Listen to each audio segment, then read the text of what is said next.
The moment she entered the publishing office, she was dismissed. Her coat was of frayed wool, her shoes worn, and she held a thick manuscript bound with tape, the pages already yellowing. The receptionist scrutinized her, raising an eyebrow as if detecting an unpleasant odor. "You're here to submit a story? Handwritten?" An editor, with slicked-back hair, barely glanced at the title before laughing. "A boy wizard living under the stairs? This seems like a low-budget Tolkien adaptation." The room erupted in laughter.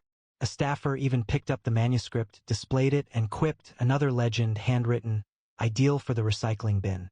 Then they threw it directly in front of her. Emily knelt, recovered her manuscript, carefully smoothed a torn corner, and turned away, refusing to lower her head. She offered only a small nod, as if they were the ones being turned down. They simply didn't understand. What they discarded would become a literary phenomenon for an entire generation. And the woman they just mocked would reshape the world. Emily Brooks resided in a small flat above a bustling chip shop in London, a dwelling characterized by the scent of grease, and a radiator that rattled like it was performing for a horror film. She was 31, a single mother to a 6-year-old daughter Lily, who slept on a mattress in the corner while Emily wrote at a shaky kitchen table. Each day began at dawn, balancing toast and crayons for Lily, followed by a quick trip to drop her off at school before going to the cafe close to King's Cross Station. The cafe was a somewhat run-down establishment with greasy food, chipped mugs, and a jukebox that had been broken since the 90s. Despite its appearance, it served as her sanctuary. There, in a corner booth, she would open her notebook and write, her pen creating a world where a boy named Harry Potter lived under a staircase, dreaming of magic. Her attire was unassuming, a pale sweater, a skirt mended at the bottom, shoes so dilapidated that the soles detached during rain. Her dark hair was frequently disheveled, secured with a rubber band, with strands escaping as if possessing a will of their own. She remained indifferent. She wasn't writing to gain recognition. She was writing for Lily, for herself, for the children she observed at the library who possessed only stories to find solace in. The manuscript, Harry Potter and the Glass Owl, represented her deepest emotions, a story of a boy who was overlooked, who discovered magic in a world that disregarded him, who ultimately chose to believe in himself. Each word was meticulously handwritten, each page a testament to her dedication, with pages taped together after the binding failed. Emily submitted it to 12 publishers. She had spent her remaining £20 on postage, carefully wrapping each copy in brown paper, her hands trembling as she closed the envelopes. She hadn't anticipated a positive response, merely an opportunity, but the rejections arrived quickly, each one sharply disappointing. "Do not attempt to write fantasy if you lack understanding of the world," one letter stated, bearing the signature of a senior editor at Crownwell Press, Martin Hale. "A woman writing magic? No thank you," another declared, the words written in red ink by a junior editor named Clara Voss. A note, "This tone belongs in a child's after-school diary, not a bookstore," came from someone at Regent House. It was written by Simon Trent, a literary agent. His name was stamped in gold on the letterhead. Emily read each one quietly, keeping her face calm. Then she put them away in a drawer. She didn't cry. She returned to the cafe and continued writing. While at a local bookshop where Emily occasionally looked at books, she overheard a literary scout from Pinnacle Books, Clara Voss, talking with the owner. "You won't believe the audacity of this woman," Clara stated, her voice laced with disdain. "Some single mom, appearing disheveled, believes she's created wizardry. I instructed my team to discard it to prevent it from consuming more space." The owner laughed, briefly looking at Emily, who was examining a used paperback nearby, oblivious to being discussed. "Likely another sentimental narrative seeking sympathy," he remarked, speaking loudly enough for her to overhear. A customer interjected, a smirk playing on his face. "What's she going to do? Cast a spell to get published?" The others chuckled, glances darting towards Emily's worn skirt and unkempt hair. She remained looking down, her fingers following the book's spine, but the atmosphere shifted, their comments a burden she carried as she returned to her cafe booth. Her pen wavered a little as she wrote, yet she persisted. Her story would be her reply. Emily was seated in her cafe booth on a rainy afternoon, her notebook open, when a group of publishing interns from Regent House entered, their laughter echoing through the space. One noticed her and nudged his friends, saying, "Look, it's the wizard lady, still writing her kitty stories." He approached her, peering at her pages and asking, "What's this, Harry, what's it? Gonna make you rich, huh, love?" His friends laughed, and one mimicked her pen strokes with exaggerated flourishes. "Bet she thinks bookstores are begging for this drivel," another remarked, speaking loud enough for other patrons to hear. A waitress, joining in the derision, placed Emily's coffee down with force, adding, "Dreamers like you clog up the place." The interns quickly took a selfie with her visible in the background and posted it online with the caption, "Hatch Fantasy Fail. Single mom's sad hobby." Emily's hand paused, ink smudging slightly, but her face remained composed, her gaze fixed on the page. The cafe felt smaller, their unkindness a storm she endured quietly, her story her only support. The most difficult experience came from Crownwell Press. Emily had found the strength to hand-deliver her manuscript in person, hoping a direct meeting might influence them. She stood in their modern office, all glass and chrome, holding her pages. Martin Hale, the editor who had rejected her by mail, was present, accompanied by assistants. He glanced at her worn coat and smirked. An unfamiliar woman, appearing like a housewife, who believes she's crafting the next mythology. Absurd. He didn't bother to open the manuscript. Instead, he raised it with 2 fingers, as if it were unclean, and dropped it into a recycling bin. His assistants chuckled, one saying, "Back to the kitchen, love." Emily crouched, recovered her pages, and departed silently. Her quietness wasn't surrender, it was resistance, a pledge to her story. Leaving Crownwell Press, Emily held her manuscript securely. A group of assistants trailed her to the elevator, their laughter bouncing off the hallway walls. One, a young woman wearing a designer scarf, remarked, "Hey housewife, perhaps stick to knitting next time. Writing is best left to the professionals." Another playfully imitated her walk, emphasizing the movement of her worn shoes, while a third took a photograph and shared it online with the caption, "Delusional wannabe attempts to enter the publishing world epic fail." The elevator doors shut, but their laughter persisted, clear and unwavering. Emily stood within, her reflection barely visible on the metallic surfaces, her expression calm but her fingers pressed tightly around her papers. Outside, a person on the sidewalk recognized her from the online post and gestured, saying to a companion, "That's the woman who believed she could create a bestseller." The urban environment appeared to taunt her, each look a reminder of her disappointment. Still, she continued walking, her quietness a defense, her narrative complete. Following the receipt of another rejection notice, Emily went to Pinnacle Books to make her appeal, her manuscript held securely. Clara Voss greeted her in the entrance hall, her red heels striking the floor with a sharp sound. "You again?" Clara said sharply, observing Emily's mended sweater. "I told you nobody desires your small magic story." She summoned coworkers, her tone derisive. "This is the one who believes she's the upcoming sensation, a single mother with a fairy tale." Laughter filled the air. One assistant discarded a crumpled coffee cup towards a bin close to Emily, and smiled when it brushed her arm. "Oops, thought you'd catch it with a spell," he remarked, winking at Clara. A security guard who overheard joined in, saying, "Time to go, lady, don't waste their time." Clara dismissed him with a wave, already turning away. "Stick to raising your kid, not writing flops." She called out, her words reverberating through the lobby with the sound of snickers. Emily departed, her gait resolute, her manuscript intact, yet the impact of their remarks lingered, a chilling dampness. Several months elapsed, and Emily's finances decreased. She reduced her food intake to purchase Lily new shoes, while her own coat became increasingly worn as winter's chill intensified. She was nearing the end of her resources when a letter arrived from Willow Tree Press, a small publisher struggling to stay afloat in a basement office. The owner, Margaret Cole, was direct. "The situation is precarious, your book presents a risk, but I find it promising. We'll print 1,000 copies, conditional on using initials, ensuring anonymity. No one should know the author is a woman." Emily paused, her pen poised over the contract. She was reluctant to conceal her identity, but Lily needed school supplies, and the flat's rent was overdue. She signed as E.J. Brooks. Harry Potter and the Glass Owl was released in June, a subtle distribution in a few London bookshops. The cover was simple, just a drawing of an owl with glass wings, the title in a small font, understated and without promotion. Emily didn't anticipate much.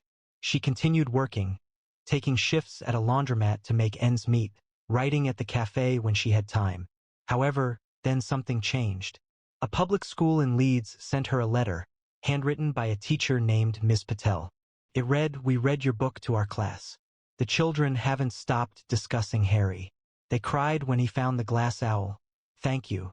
Emily clutched the letter, her throat constricted, and placed it with her other rejection notices. When Harry Potter and the Glass Owl was initially released, it was a quiet debut amidst a flurry of well-established titles. However, it quickly gained momentum. A bookshop in Glasgow organized a reading, and children filled the space, captivated as Harry confronted the Shadow Veil. Parents shared accounts of nightly readings, their voices hushed with wonder. "My daughter hadn't engaged with a book in years. Now she refuses to put Harry Potter and the Glass Owl down." By August, London's biggest bookstore saw a line extending out the door, with children holding copies and reciting Harry's spells as if they were a hidden language. A video that became widely shared online featured a boy in Sydney imitating the glass owl's flight, his cardboard wings flapping energetically. News publications described it as a sensation arising unexpectedly. Emily's World, Hogwarts's candlelit halls, the owl's shimmering prophecy, was more than just a story. It provided a sense of belonging for those often disregarded.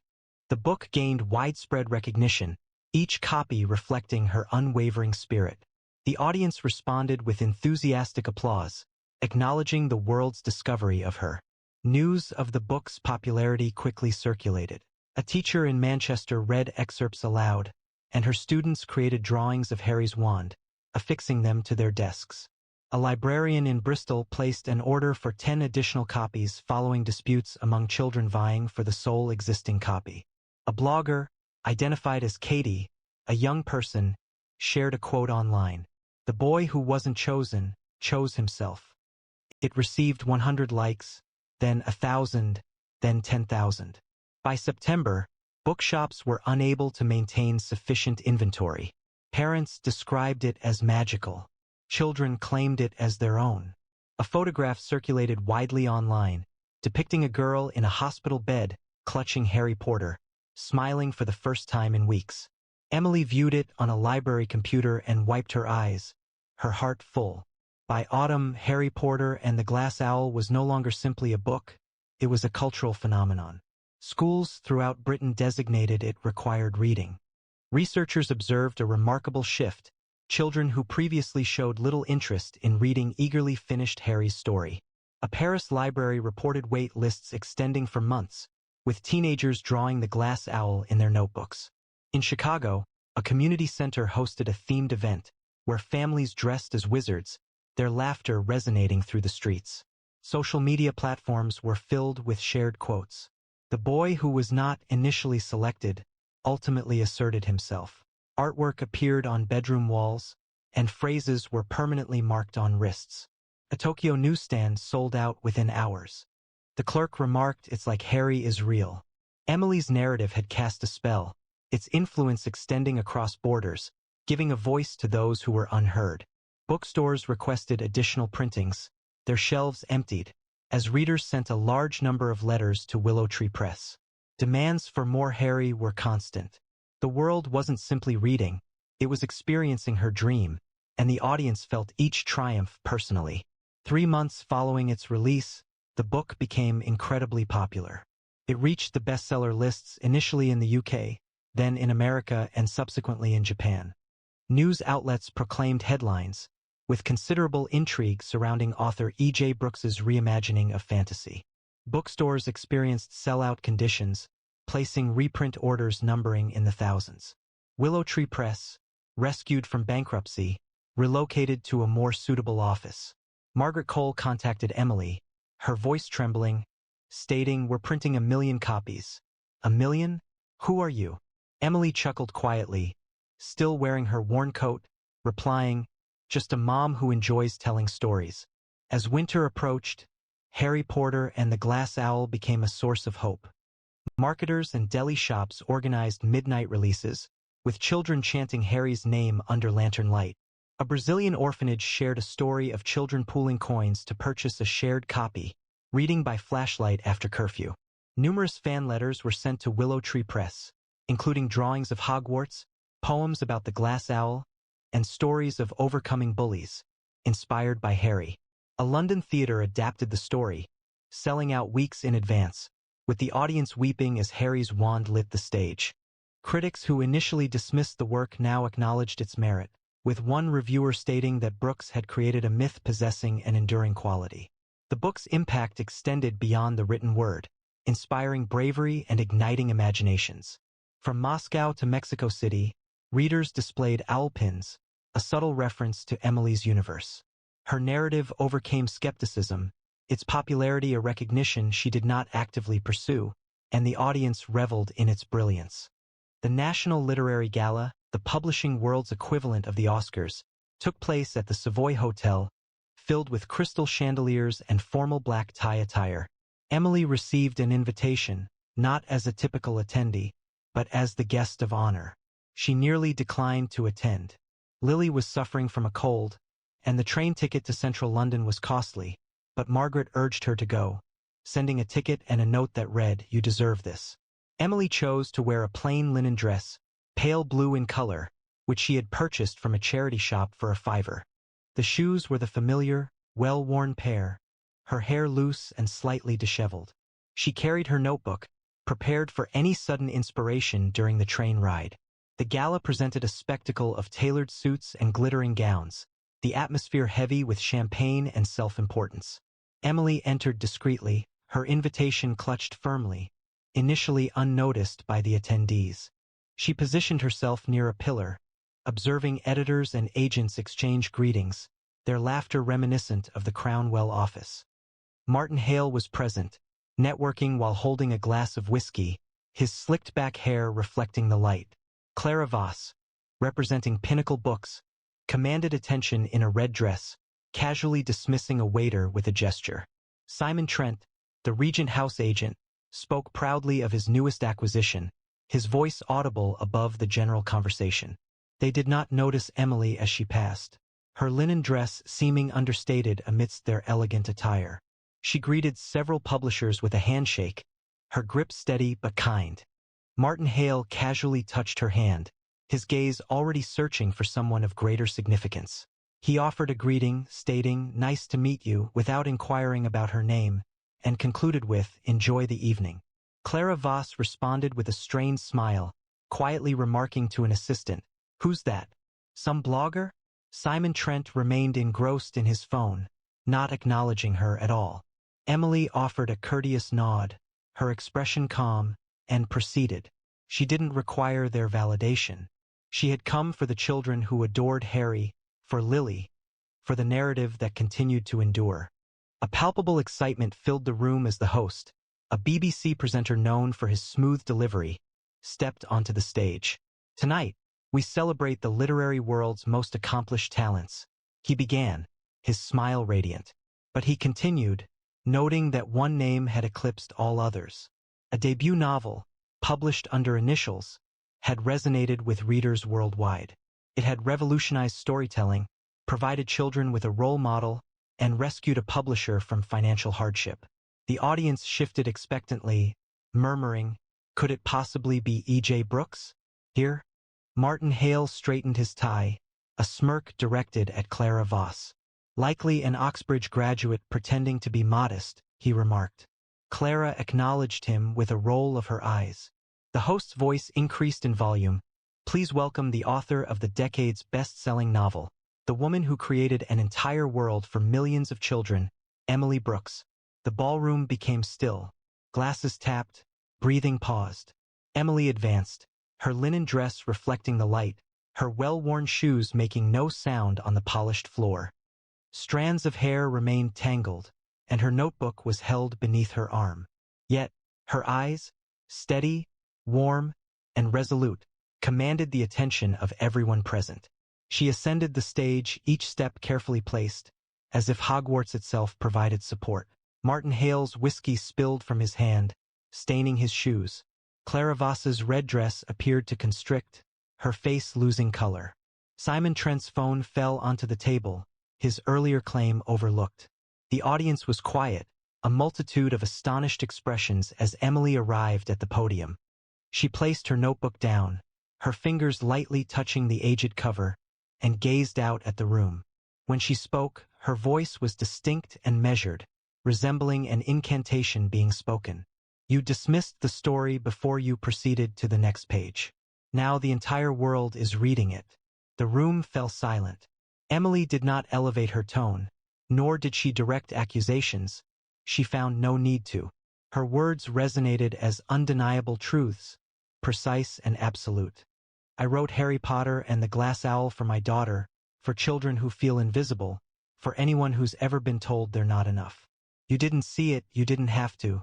The children did, they found Harry and he found them. She paused, her gaze sweeping the front row. Martin, Clara, Simon, all frozen.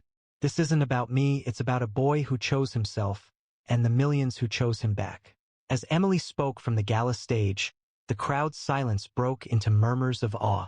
A children's librarian, positioned towards the rear, was the first to rise, applauding with great enthusiasm. My students read Harry Potter nightly, she exclaimed, her voice filled with emotion. They've begun writing their own stories thanks to you. The room shifted, faces expressing surprise, as others echoed her sentiment. A bookseller who had exhausted their stock in a few hours, and a parent whose previously timid son now embodied Harry's bravery. Emily's narrative had created a world so detailed it felt tangible, Harry's wand flickering under starlight, the glass owl's wings gleaming with mysteries. Her ability wasn't merely proficiency, it was transformation, converting sorrow into optimism. The applause intensified, a surge of admiration, as publishers who had disregarded her now rapidly wrote her name down, recognizing they had overlooked a brilliant talent. Emily remained there, her linen dress a focal point, her understated resilience more impactful than their applause. The applause began gradually, a gentle undulation that built into a powerful surge, shaking the chandeliers. It was more than mere courtesy, it was heartfelt and genuine. Emily moved from the stage, her dress flowing, and returned to her position beside the pillar. Behind the curtain, the gala was filled with discussion of Harry Potter and the Glass Owl. A critic, standing close to the bar, who had previously expressed doubts, confessed, I read it last week and couldn't stop reading it. He continued, the way Harry confronts the Shadow Veil. It's not just a story, it's a reflection for every child who's experienced feelings of isolation. A young author held her signed copy, telling a friend, it's as if Emily understood my childhood, the bullies, the dreams, and transformed them into something magical. The book's world felt vibrant, Hogwarts halls resounding with spells, the Glass Owl's prophecy permeating every page, children in Tokyo dressed as Harry for Halloween, parents in New York reading it aloud, their voices breaking at the conclusion. Its language had initiated book clubs, inspired fan art, and even led to a school play in Dublin. Emily's story resonated deeply, its enchantment touching hearts across the globe. Attendees noticed her near the pillar, transformed from an unknown individual into an author whose writing had reshaped perception. During the gala, while Emily stood by her pillar, the book's reputation intensified. A bookseller confided in a critic, speaking with conviction, I've sold thousands of books, but Harry Potter, it's truly exceptional, children read it as if it were essential. On the other side of the room, a teacher described how her class constructed a cardboard Hogwarts, their faces glowing with pride. Enthusiasts had started a worldwide campaign, Read Like Harry, prompting libraries to increase their fantasy selections for children. Passages from the book, such as Harry's duel with the Frostwraith and the Owl's whispered prophecy, were recited in classrooms, cafes, and even parliaments. A UN delegate confessed it influenced her speech on hope. Emily's impact resonated far beyond recognition. It was a transformative power, redefining perspectives on courage, loss, and love. From Cape Town, readers shared videos, celebrating with dances to Harry's theme, while New York's Times Square displayed the book's cover. The murmurings of the audience shifted to awe, their gaze fixed on Emily, now perceived as a mythmaker in a linen dress, her triumph a shared global victory. The host struggled to proceed, but their words fell on deaf ears. Attention remained on Emily, whispers circulating. Is that her? She's E.J. Brooks? She authored that book? Martin Hale slumped into his chair, his face ashen. Clara Voss held her clutch tightly, her smile vanished. Simon Trent looked at his phone, as if willing the moment to disappear. By morning, the consequences arrived quickly. Crownwell Press, Martin Hale's source of pride, encountered a public relations crisis. Blogs resurrected the recycling bin incident, and readers overwhelmed social media. Crownwell passed on Harry Porter. Bileyim hale. The board reduced his position to junior editor, his office relocated to a cubicle. The reputation of Clara Voss's Pinnacle Books suffered a significant blow when a leaked email revealed her No Women note. Authors departed, and her newest fantasy series failed, derisively labeled No Magic Here. Simon Trent's agency experienced a loss of clients following his boast about dismissing Emily's diary entries. His letterhead, embossed in gold, held no value now. His workspace was covered with manuscripts that hadn't sold. The publishing world reacted as Emily's triumph became apparent. Simon Trent, the agent who had previously dismissed Emily's diary entries, observed his agency collapse swiftly. Prominent authors distanced themselves, pointing to his perceived lack of foresight, as bookstores declined to stock his clients' titles, prioritizing displays for Harry Porter. His gold-stamped letterhead became a target for online ridicule, with memes labeling it the man who missed magic. Clara Voss's professional life suffered a dramatic downturn following the viral spread of her No Women email. Pinnacle's share price decreased significantly, leading to her reassignment to editing cookbooks, her red dress now a source of regret. Even Martin Hale's reduction in role caused considerable distress. Rumors circulated among his colleagues regarding his mistake, and his electronic correspondence was flooded with negative feedback from readers. They had discarded Harry. Their pride had resulted in complete loss, their identities now minor references in Emily's celebrated story. Applause erupted as online platforms declared her the sovereign writer who crafted narratives with simplicity and honesty. Emily ignored the commotion. She was at the cafe, working on the next installment, her writing instrument moving while Lily played nearby. Willow Tree Press sent her a royalty payment. The prize provided enough for a larger apartment, a suitable bed for Lily, and a fresh notebook. She remained composed, silent in her triumph, and simply wrote, her story proving more resilient than their criticism. The world embraced Harry Porter, and Emily Brooks, the individual once dismissed as insignificant, evolved into a celebrated figure. This demonstrates the strength of a narrative that refuses to be silenced. If this story resonated with you, please like, share, comment, and subscribe for more content. A wave of humiliation washed over her within her own home. What should have been a joyous occasion, her grandfather's birthday party, a place intended for warm family connection, became a setting for mockery. That's your gift? Her adoptive sister scoffed, displaying a shimmering velvet box. The maids murmured amongst themselves. Her mother averted her gaze. Her father released a weary sigh. Then her billionaire boyfriend made his entrance.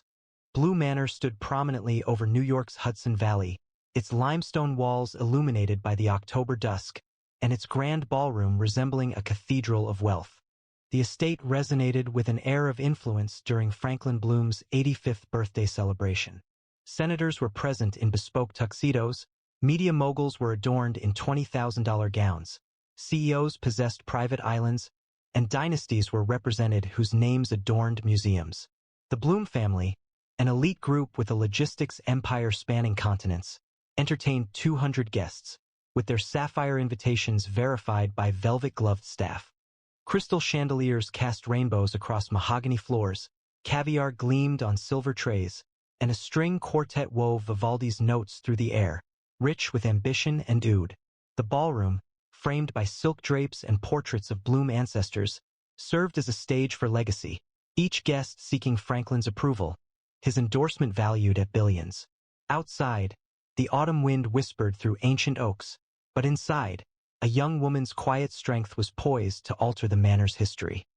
Harper Bloom entered through a side entrance, her linen dress, hand-stitched by a Nebraska seamstress, flowing softly, her old ballet flat silent on polished marble.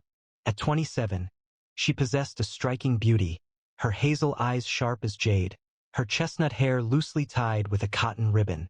Growing up in a small town, she held a part-time job at a diner, pursued studies in biology, and maintained a simple lifestyle, remaining unaware of her heritage until a confidential DNA examination at age 18 confirmed she was Franklin Bloom's biological granddaughter, a consequence of a 1997 hospital mix-up. The Blooms privately welcomed her back, but refrained from a public announcement, influenced by Celia, who had been raised as their daughter in place of Harper.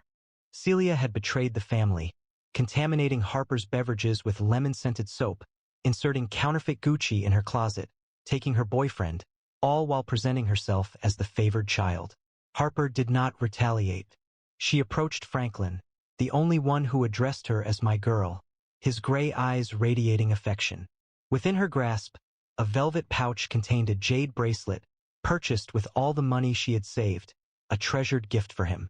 The assembled guests' gazes pierced Harper as she entered the ballroom, their murmurs keen as thorns. Celia Bloom, looking stunning in a Dior gown valued at $12,000, was positioned at the center, her jade bracelet, costing $90,000, displayed in a custom velvet box. She noticed Harper, whose expression held a hint of derision. "Oh wow, a bracelet. Quite a coincidence," she remarked, her voice easily audible throughout the room.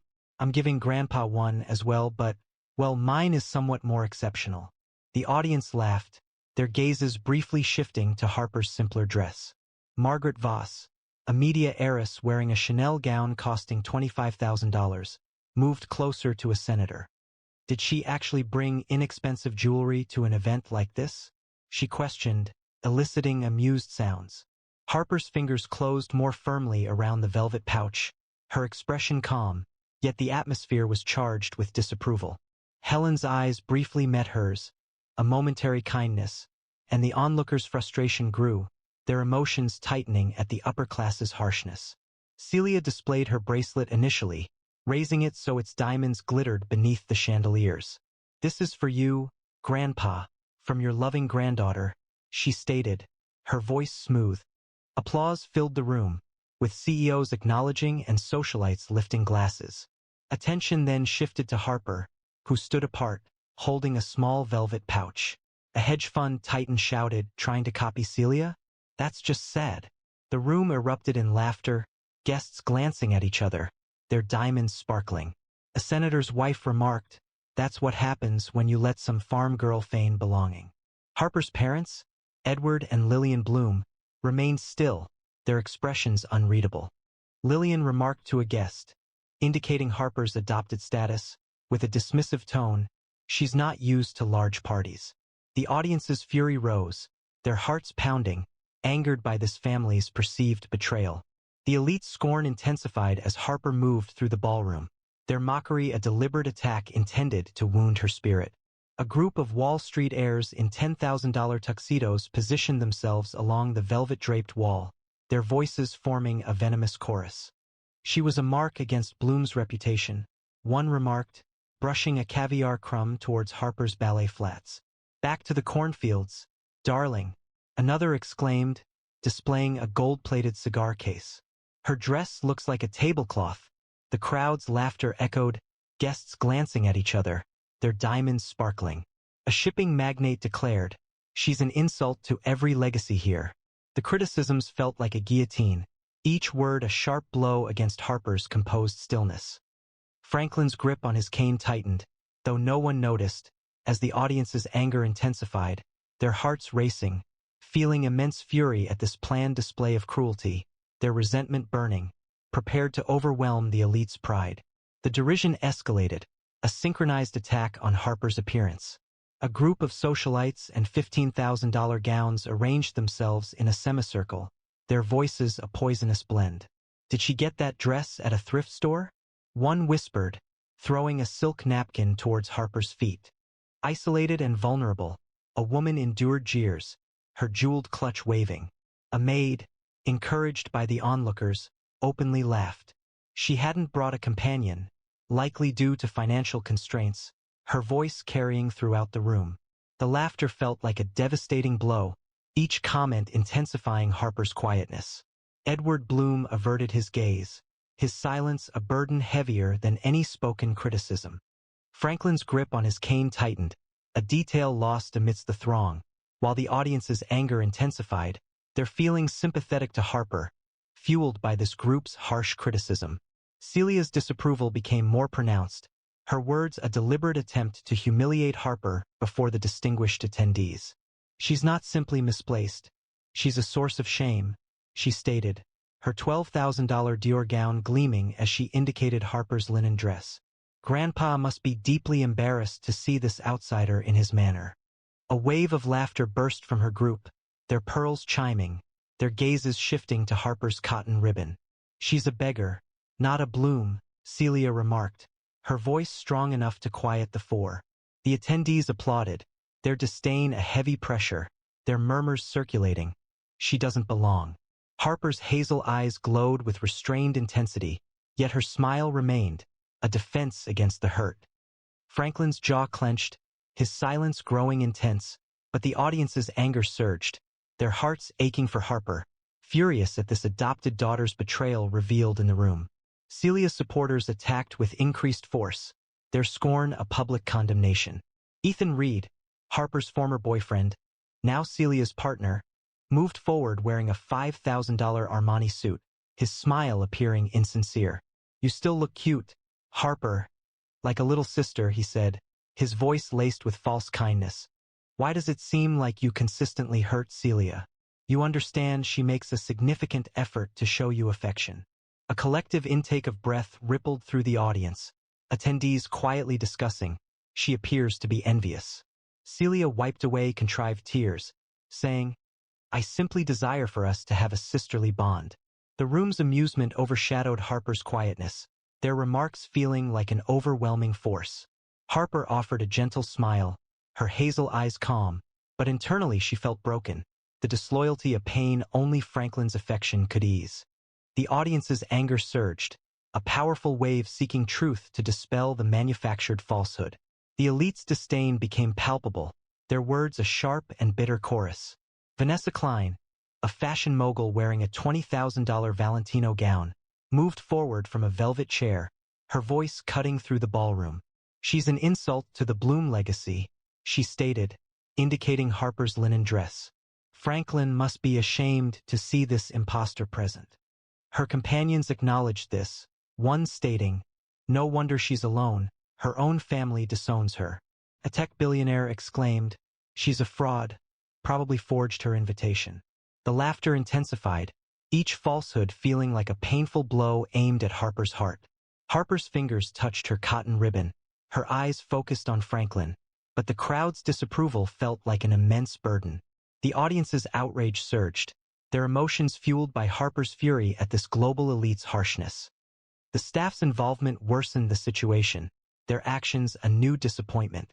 A butler, dressed in a neat uniform, stopped close to Harper, his voice quiet but clear, saying, "Miss, the service entrance is over there," indicating the kitchen, with a slight smile that was reflected by those nearby. "We typically do not seat guests of your kind in the ballroom," he added, prompting laughter from the privileged group. The onlookers' agreement felt oppressive, their superiority a blatant humiliation. Harper straightened her cotton ribbon, her hazel eyes steady, but Franklin's jaw clenched, a storm gathering in his silence. The audience's anger intensified, their hearts racing at this blatant disrespect, their fury ablaze poised to destroy the manor's integrity. The manor staff's contempt became obvious, their actions a public humiliation arranged for the elite's entertainment. A head steward, his uniform pristine, approached Harper near the ballroom's grand staircase, his voice dripping with condescension. "Miss, this area is for invited guests only," he said, loud enough for the crowd to hear. He gestured at her ballet flats, noting her attire suggested she was in the wrong section, his smirk mirrored by nearby guests. We don't typically allow such simplicity at Bloom events, he added, sparking laughter from the senators and moguls.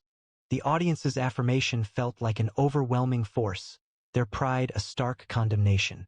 Harper straightened her cotton ribbon, her hazel eyes steady, but Franklin's cane shook, his silence a brewing storm.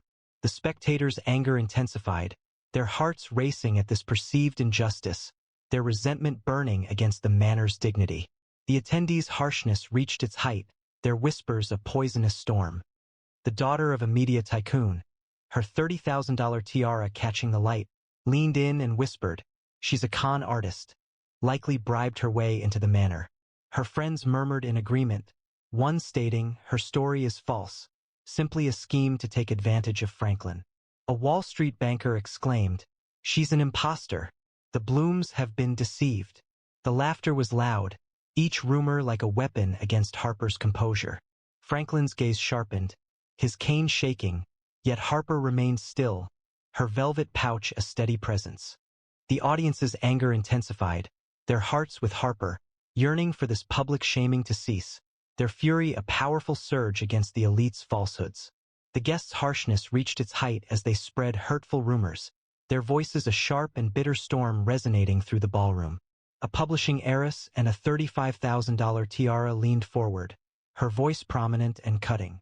"She's a fraud, probably manipulated her way into the Blooms," she stated, her companions nodding in agreement, their diamonds sparkling. Her mother's likely a fabrication, simply a tale to deceive Franklin.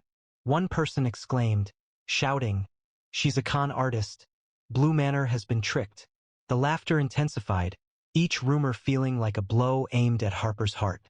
Guests murmured falsehoods, their accusations spreading rapidly.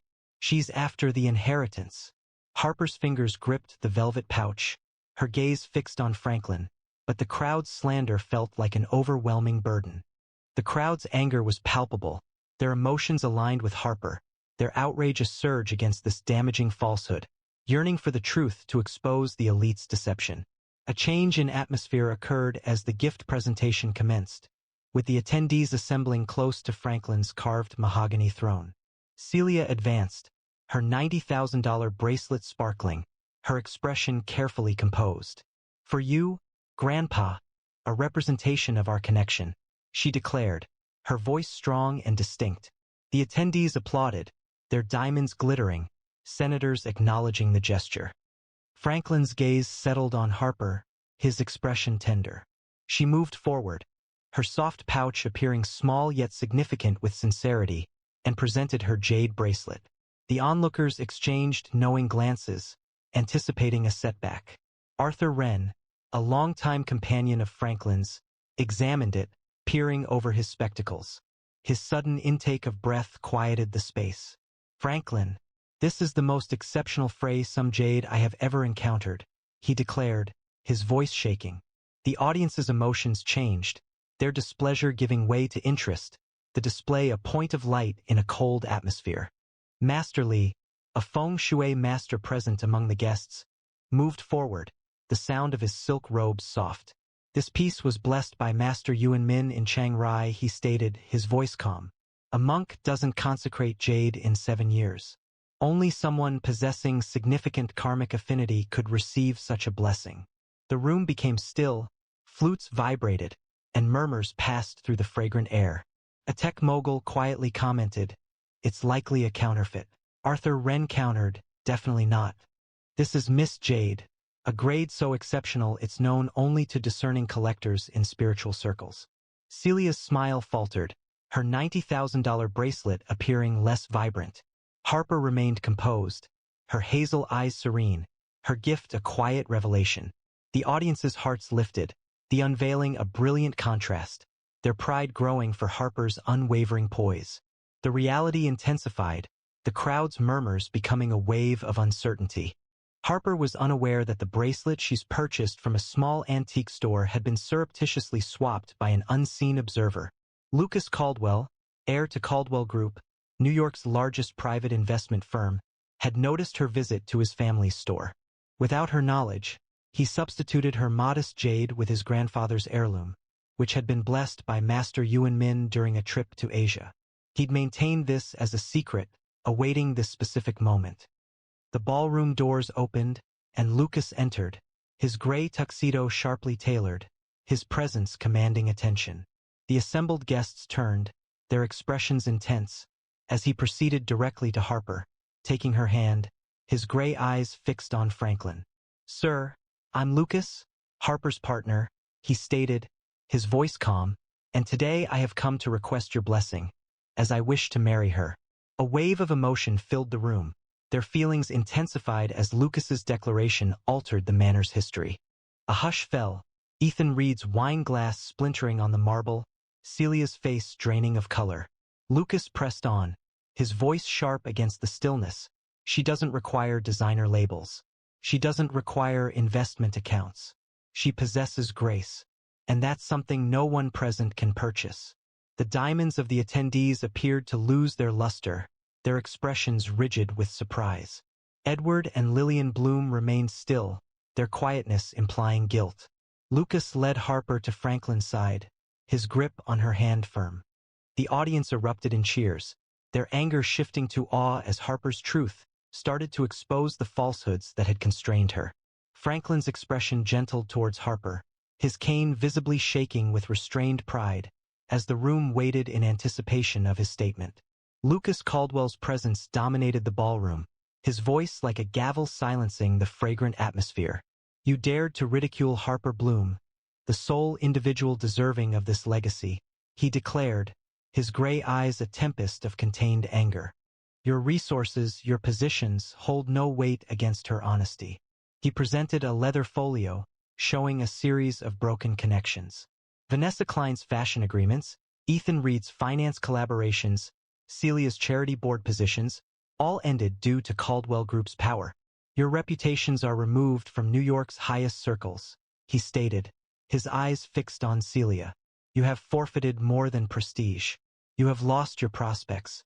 The audience's intakes of breath formed a chorus of disbelief, their organizations collapsing under his authority. Harper stood beside him, her linen dress radiant, her victory confirmed by Lucas's immense power.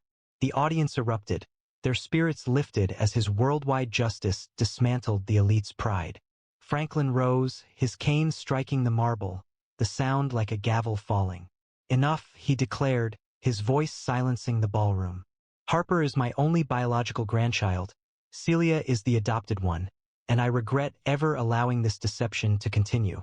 Celia let out a scream, a harsh, desperate sound. Her Dior gown offered no protection from the reality of the situation.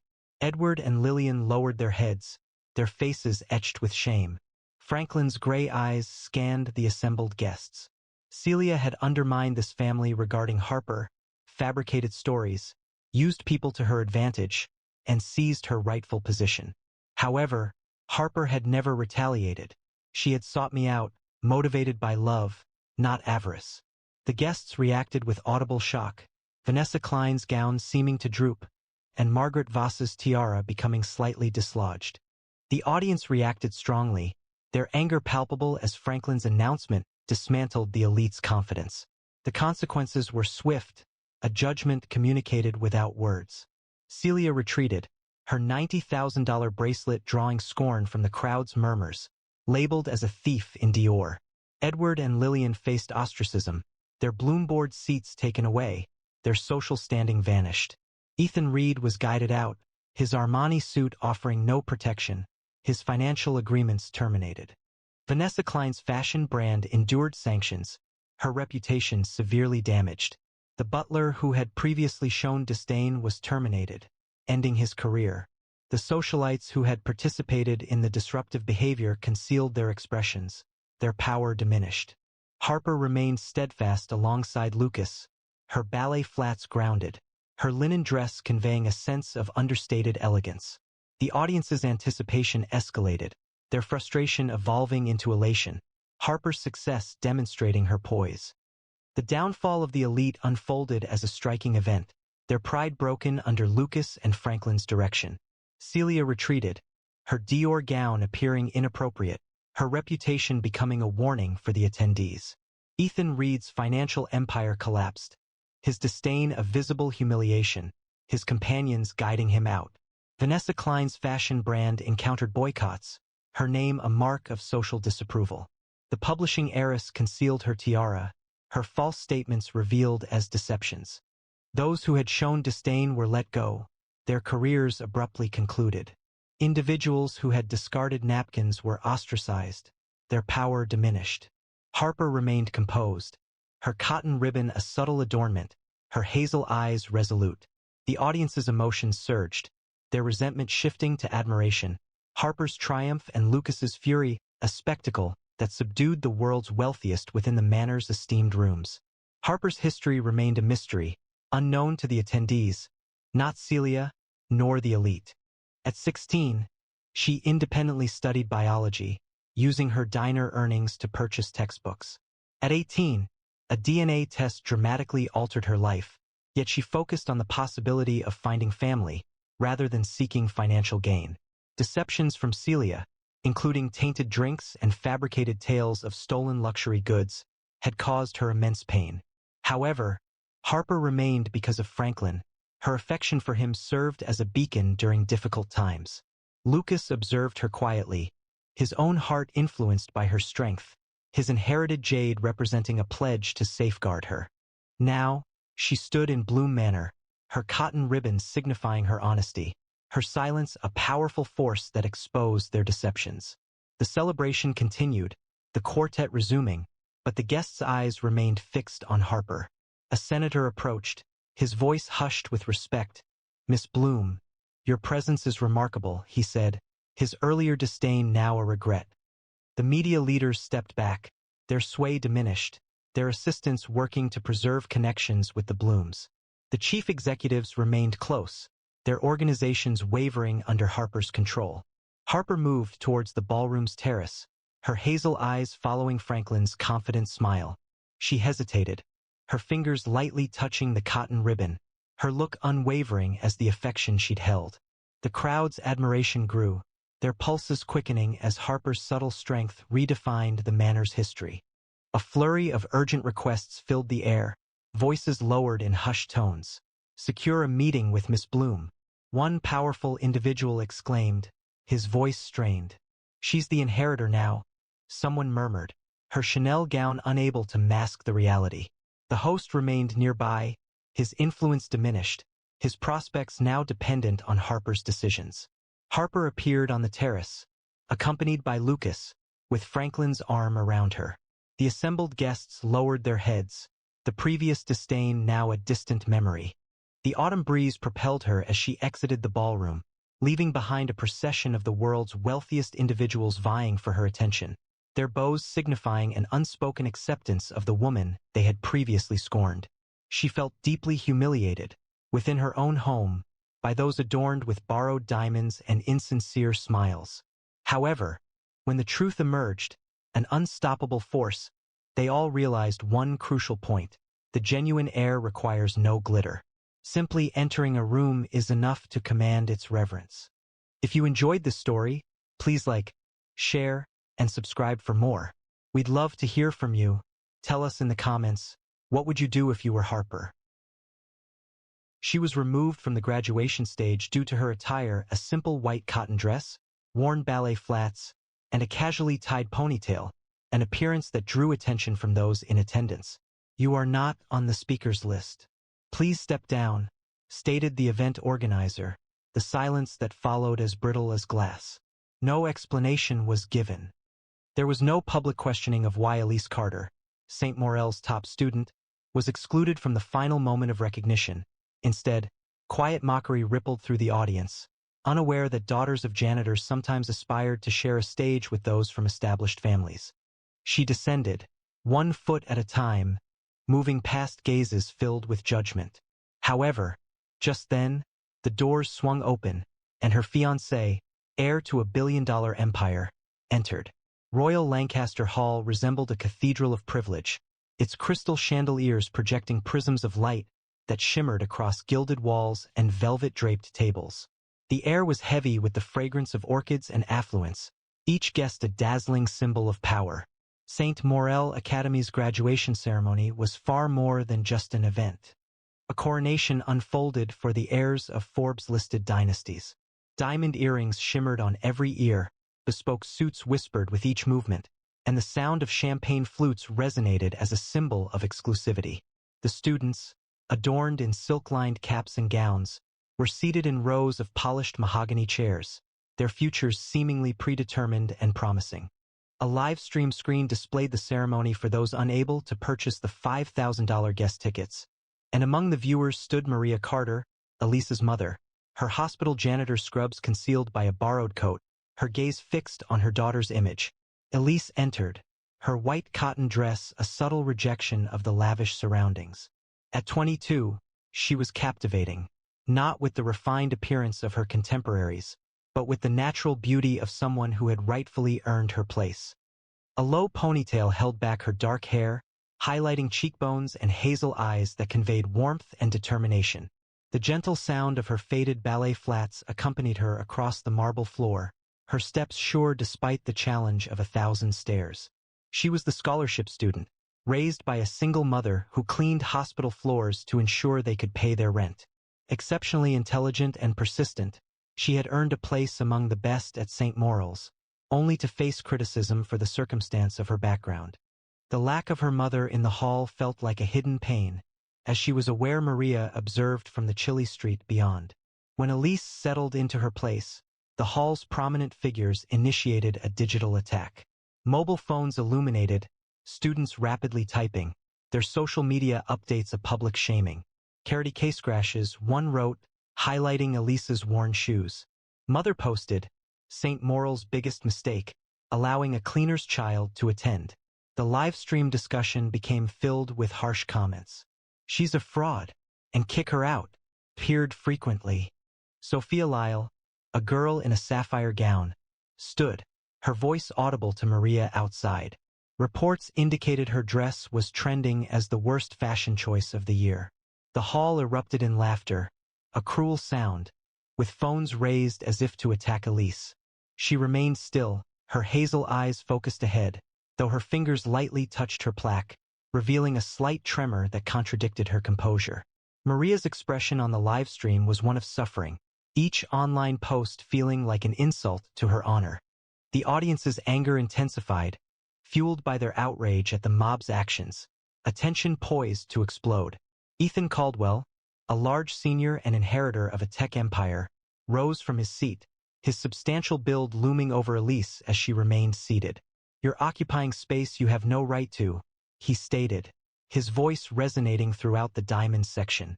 He approached, the sound of his loafers striking the marble floor, his Rolex catching the light as he gestured towards her. "That dress is disrespectful to this hall. Leave before we force you to." A hush fell over the crowd, an unspoken sense of danger palpable as phones were raised to document the scene.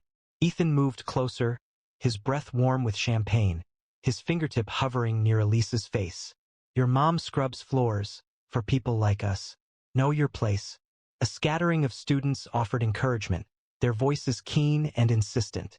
Elise's hands remained clasped, her hazel eyes locked with his, unwavering despite the visible pulse in her neck. A palpable tension filled the air, her silence a delicate defense against his threat, and the audience's anger swelled, yearning for her to be saved. The hall seemed to sway as Elise took her place in the diamond section, designated for the privileged. Murmurs cut through the atmosphere. "Wait, are they renting out diamond seats by the hour now?" scoffed a boy in a tailored tuxedo, his cufflinks gleaming. A girl standing close by, her gown adorned with Swarovski crystals, bent forward. It was evident she had entered without permission. The absence of anyone accompanying her was noticeable. Her voice, measured and harsh, resonated, prompting laughter from those seated nearby. Elise's hands remained still in her lap, her expression calm. She had endured more difficult experiences during her 4 years at St. Maurel, including classmates ridiculing her thrift store clothing and professors doubting her suitability for leadership. However, today was meant to be different. It was her graduation day. Natalie Harrington, daughter of a global fashion empire, was positioned 3 rows ahead, her blonde hair falling in flawless waves, and her emerald gown a $20,000 creation.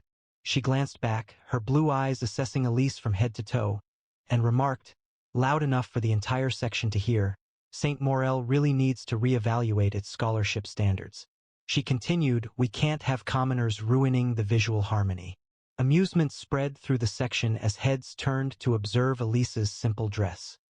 A young boy close by called out, asking what's next, and suggesting her mom scrub the stage. The hall was filled with murmurs, the taunting palpable and sustained by Elise's quietness. She didn't react. Her hazel eyes remained focused on the stage, though her fingers briefly clenched, revealing a momentary strain beneath her composure. A professor, Dr. Evelyn Tate, stood from the faculty row, her silk shawl shifting as she addressed the hall with a condescending smile. Miss Carter's attendance here was generous, but misplaced, she stated, her voice conveying insincere sympathy. St. Morel is intended for individuals destined for leadership, not those who fulfill supporting roles, she indicated, gesturing toward Elise, her diamond ring catching the light. Your scholastic achievements are noteworthy, but leadership demands heritage, not benevolence. The audience expressed agreement with quiet sounds and applause, their sense of privilege forming a barrier around Elise. Perhaps a vocational school would be a more appropriate fit for you, Tate observed, her words carefully chosen to inflict pain. Elise held the plaque in her lap, her hands still, though her hazel eyes betrayed a hidden sorrow. Outside, Maria's hands tightened as the live stream broadcast Tate's dismissive remarks, her daughter's aspirations ridiculed by those who should have supported her. The audience's anger swelled, their outrage at this violation of trust by those in power a searing pain. Natalie Harrington moved closer, her emerald gown reflecting the chandelier's glow, her voice sharp and controlled. She observed her, believing she could occupy our position. She stated, her voice clear enough for the live stream to record each word. She stood, indicating Elise's dress with a gesture, her carefully shaped nails catching the light. That garment is suited for a laundry basket, not St. Morel's stage. And those flats, she continued, I wouldn't wear them to walk my dog. The hall erupted in laughter, students applauding, their amusement a public humiliation. A student yelled, send her back to the hospital to mop floors. Natalie's smile broadened, her gaze fixed on Elise. Your mother's a cleaner, and you're just her shadow leeching off our prestige, she hissed, her words intended to inflict pain. Elise's plaque trembled in her hands, her knuckles whitening, but her face remained composed, a barrier against the attack. The live stream outside showed Maria's face falling, the crowd's harshness a blow to her heart, and the audience grew increasingly agitated, their anger threatening to erupt. The ceremony commenced, the dean's voice resonating through the hall, commending the prospective leaders of the world. Elise's name was announced for the valedictorian award, her flawless GPA a testament to her exceptional intellect. As she stood, the whispers intensified. She, valedictorian? Questioned a girl adorned with pearls. It must have been achieved through dishonest means. Elise proceeded to the stage, her movements deliberate, her dress reflecting the chandelier's illumination. The applause was subdued, overshadowed by expressions of disapproval. She received her plaque, her smile subtle yet firm, and returned to her seat, the feeling of their assessment feeling more significant than the award she held. A cluster of students close to Elise's seat rose, spearheaded by Julian Pierce, a banking heir whose smirk matched the precision of his suit. Let's make her feel welcomed, he announced, throwing a discarded napkin toward her. Pick it up, cleaner's kid, others echoed, adding straws and programs, creating a mess around her.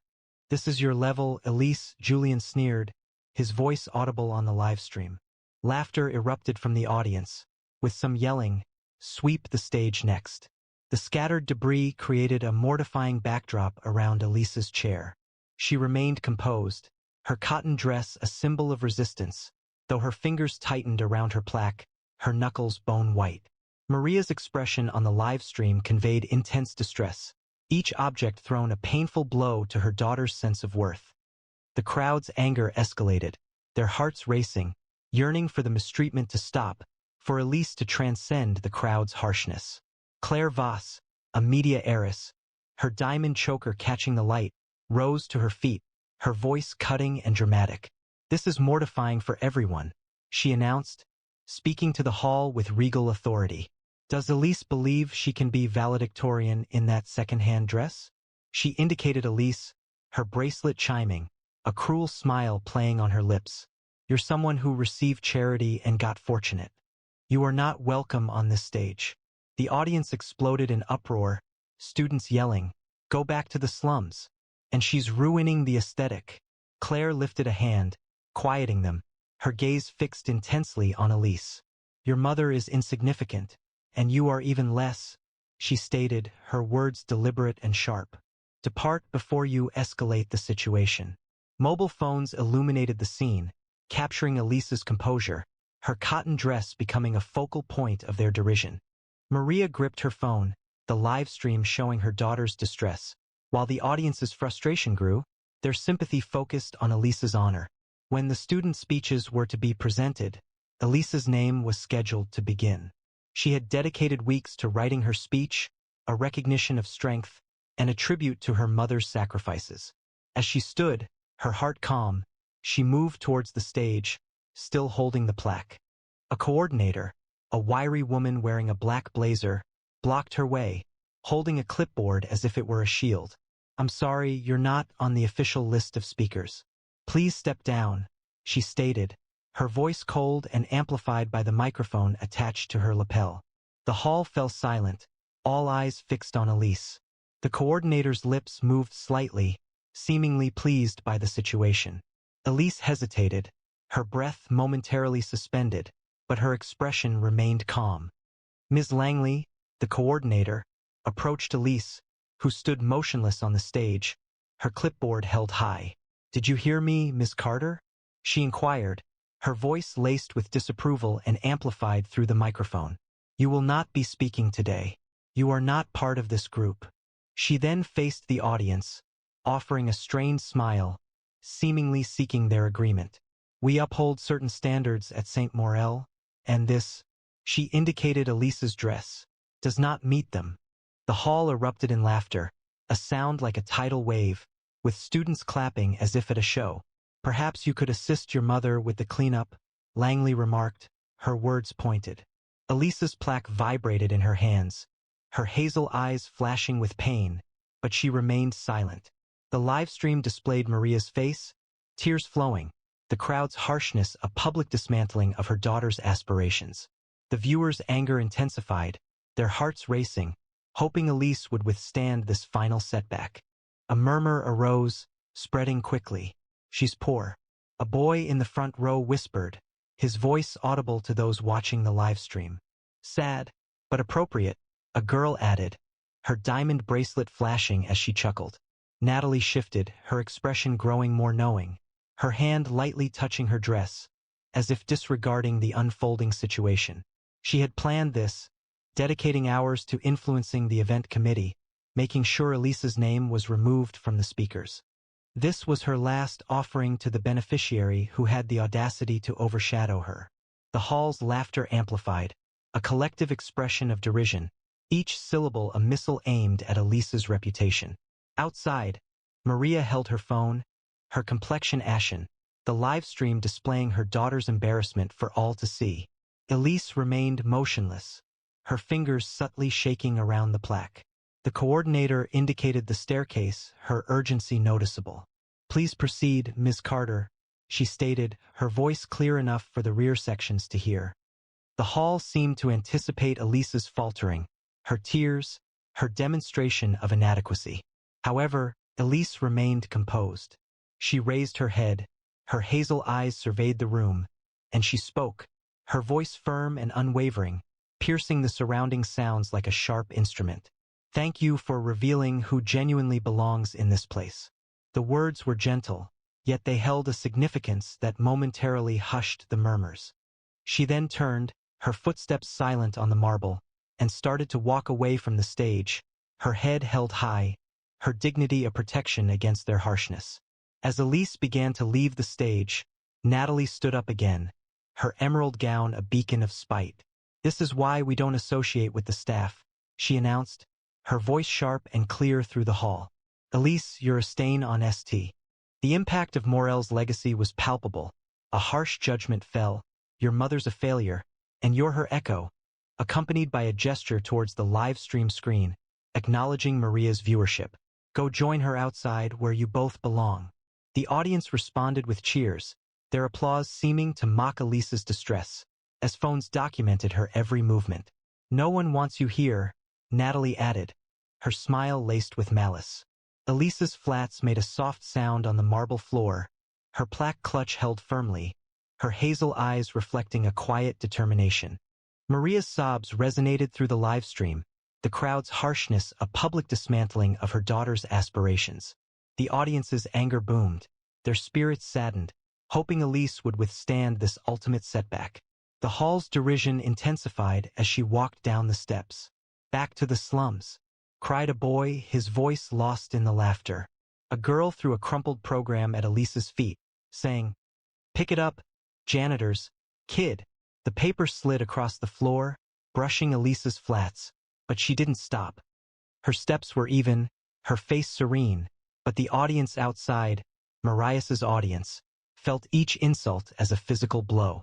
Maria's hands shook, tears streaked her face, but she didn't avert her gaze from the screen. Elise was her daughter, her pride, and they were dismantling her for entertainment. The hall's laughter was a storm, unrelenting, each remark a wound no one could see but everyone could feel. Natalie stood, her emerald gown shimmering, her voice ringing out. "Let's acknowledge her effort with applause," she stated, clapping deliberately and with a hint of sarcasm. The auditorium responded, the sound echoing emptily, a distorted imitation of reverence. "Perhaps she could present at the community college next," Natalie remarked, her smile sharp. The laughter intensified, phones lighting up as students documented Elisa's departure, their captions already being composed.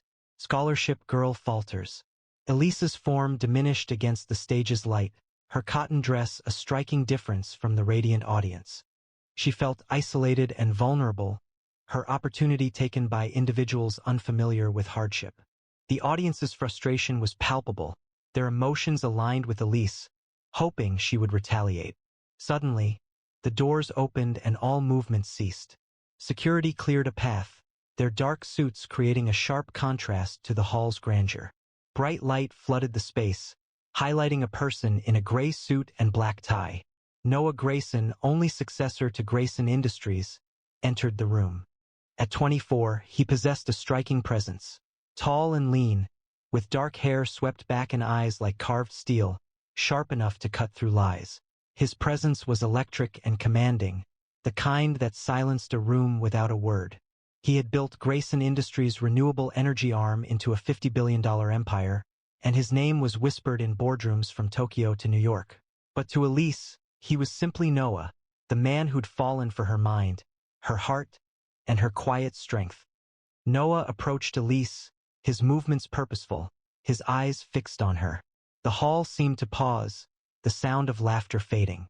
He extended his hand, his touch gentle yet steady, halting her progress. "You're not going anywhere," he stated, his voice quiet but strong, audible throughout the hall. "This is a ceremony of honor, and you're the only one here who genuinely deserves it." Elisa's eyes relaxed, a subtle smile gracing her lips.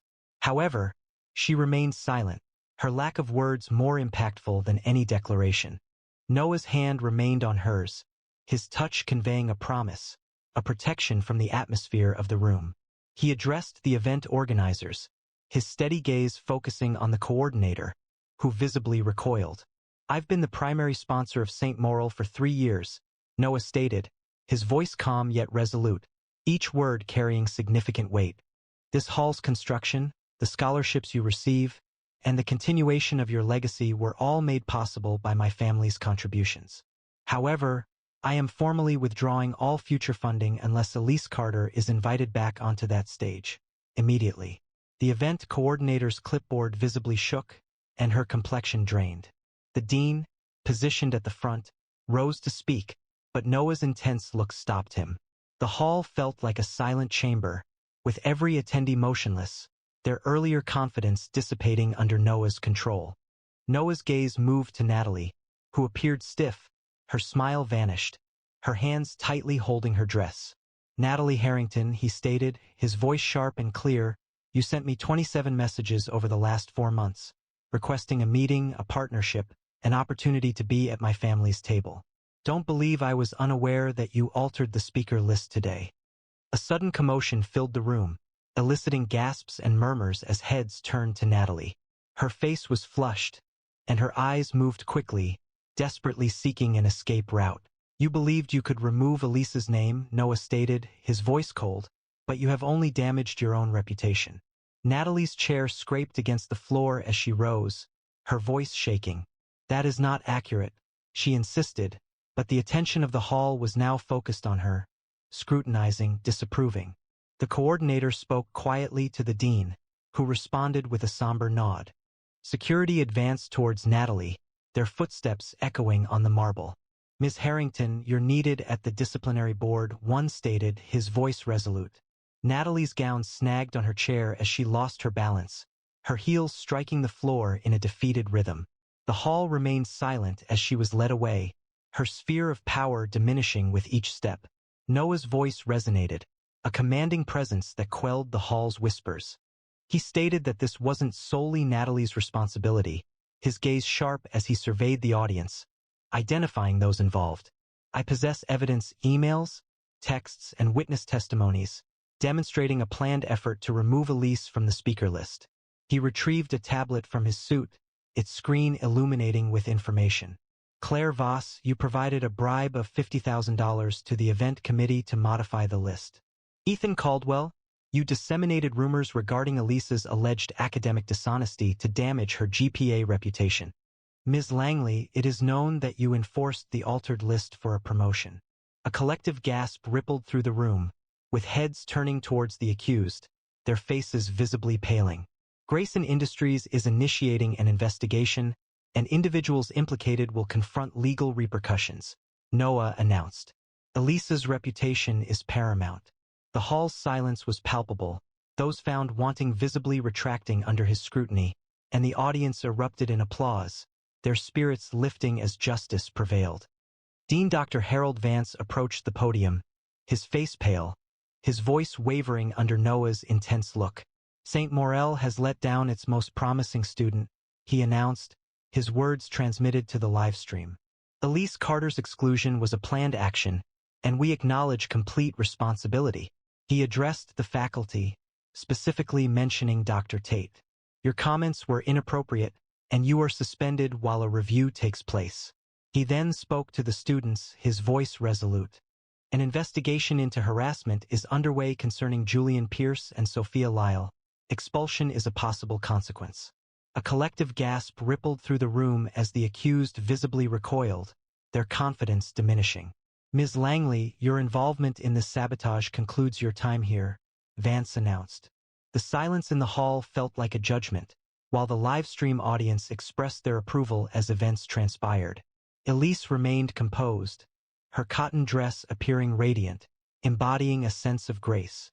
A wave of emotion swept through the audience, the hall's appearance a clear sign of her victory. An outside live stream showed her leaving, the audience applauding Elise's validation. Elise returned to the stage, her cotton dress shimmering beneath the chandeliers, still holding her plaque.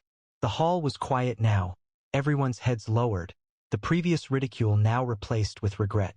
She approached the podium, her hazel eyes scanning the room, her voice calm and resolute. This moment wasn't hers alone, she stated, her words gentle but impactful. It was for her mother, who had instructed her that diligence surpasses riches. It was for each student informed they don't belong. The applause commenced, initially subdued, then growing, a wave of esteem. Elise didn't revel in it, she didn't require it. Her silence had conveyed volumes, her dignity had prevailed. Elise approached the podium, her presence a restrained power that transformed the hall.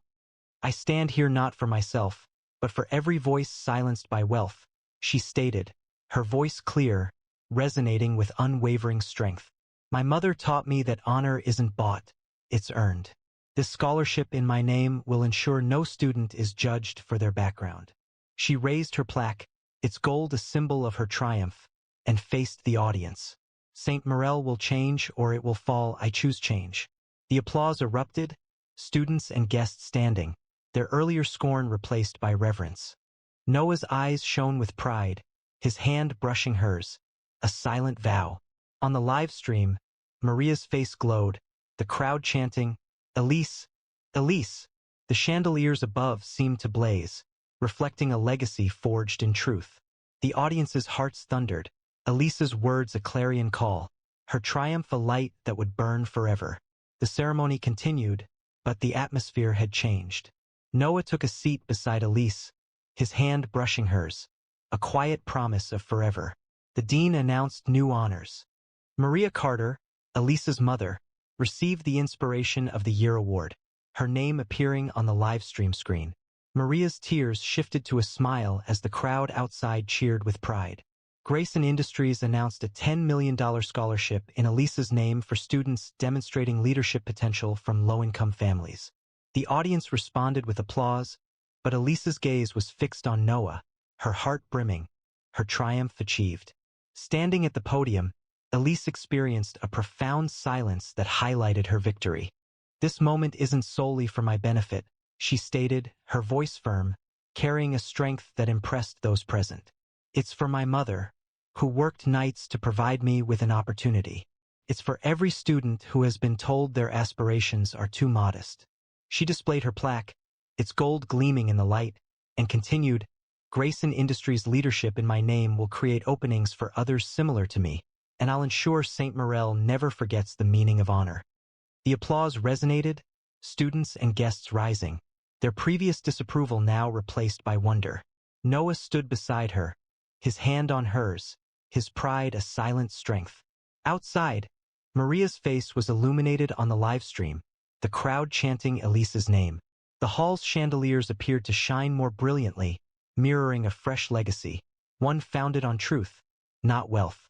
The audience's hearts expanded, Elise's victory a symbol of justice destined to resonate beyond these walls.